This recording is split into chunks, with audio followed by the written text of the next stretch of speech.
நீங்க ஜெபிச்சிங்களா? 3 மணி நேரம், 4 மணி நேரம், 5 மணி நேரம், என்ன 3 4 5ன்னு போய்கிட்டே இருக்கேன். ஆண்டவரே சொல்லி இருக்கிறாரு, 1 மணி நேரம் என்னோடு கூட விழித்திருக்க கூடாதா? 1 மணி நேரம் ஜெபிச்சா போதாதா அப்படின்னு சொல்றீங்களா? பாருங்க, இன்றைக்கு நானுடைய காலை உணவு 4 இட்லின்னு வச்சுக்கோங்களேன். நான் தினமும் 4 இட்லி சாப்பிட்டாதான் என் சரீரத்துல சரியான ஆரோக்கியம், ஒரு புஷ்டி உண்டாகும்னு வச்சுக்கோங்க. இப்போ நோய்வாய்ப்படுகிற காரத்தை சுத்தமா சாப்பிட முடியாது இல்ல, அந்த 4 இட்லின்றதுல 1 இட்லியே சாப்பிட முடியாது. இப்போ அம்மாமார் என்ன செய்வாங்க, அம்மா 2 இட்லியாவது சாப்பிட்டு, சரி 2 இட்லி சாப்பிட முடியல, 1 கிளாஸ் பாலையாவது குடி, இல்லாட்டி இந்த 2 பழத்தையாவது சாப்பிடு. என்ன அப்படின்னா, அது நமக்கு நிறைவு, அது ஆரோக்கியம், புஷ்டியாக இருக்காது. ஆனா நான் உயிரோடு இருக்கணும்னா இதை தின்னாலாவது என்ன பண்ணுவேன், என் உயிர் நிற்கும், இல்லாட்டி நான் செத்து போயிருவேன்னு சொல்லிட்டு எப்படியாவது என்ன பண்ணி கொடுக்கணும்னு சொல்லிட்டு சொல்லுவாங்க. அதை போலதான் சீஷர்கள் துக்கத்தினால தூங்கிட்டாங்களாம். இப்போ ஆண்டவர் சொல்றாரு, 1 மணி நேரமாவது என்னோட விழித்திருக்க கூடாது, நீ 1 மணி நேரமாவது என் கூட விழித்திருந்தாதான் நீ நிப்ப அந்த இடத்துல அப்படின்னு சொல்லி சொல்லுகிறத பார்க்கிறோம். நம்ம இதை சாதகம் எடுத்து 1 மணி நேரம் ஜெபிச்சா போதும், 1 மணி நேரம் ஜெபிச்சா போதும். இந்த 1 மணி நேரம் கூட ஜெபிக்காத அநேகர் இன்னைக்கு ஊழியம் பண்ணிக்கிட்டு இருக்கிறாங்க.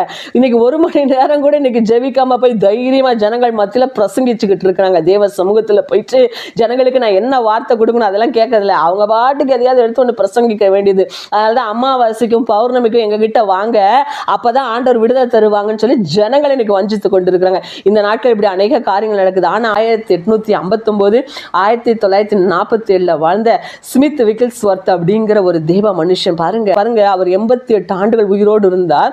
அவர் சின்ன வயதுல இருந்தே படிப்பறிவே இல்லாதவராம். ஆனா திருமணத்துக்கு பின்பு தன் மனைவியின் மூலமாக அவர் எழுத படிக்க கற்றுக்கொண்டார். அவர் படிக்க ஆரம்பித்ததுல இருந்து அவர் படித்த புத்தகம் எது தெரியுமா? வேத புத்தகம் மட்டும்தானா. 48 வயது வரைக்கும் ஒரு சாதாரண விசுவாசி தான். ஆனா 48வது வயதுல ஆவியானுடைய அபிஷேகத்தை பெற்றுக்கொண்டார். அந்த அபிஷேகத்தை பெற்ற நாளிலிருந்து அவர் எப்படி ஜெபிப்பாருன்னு தெரியுமா? ஒரு நாளில 15 நிமிஷத்துக்கு மேல அவர் ஜெபிக்காம இருந்தது இல்லையா? 15 நிமிஷம் தான். அதுக்கப்புறம் அவர் என்ன பண்ணிடுறார், அப்படியே ஜெபிக்க ஆரம்பித்துருவாராம்.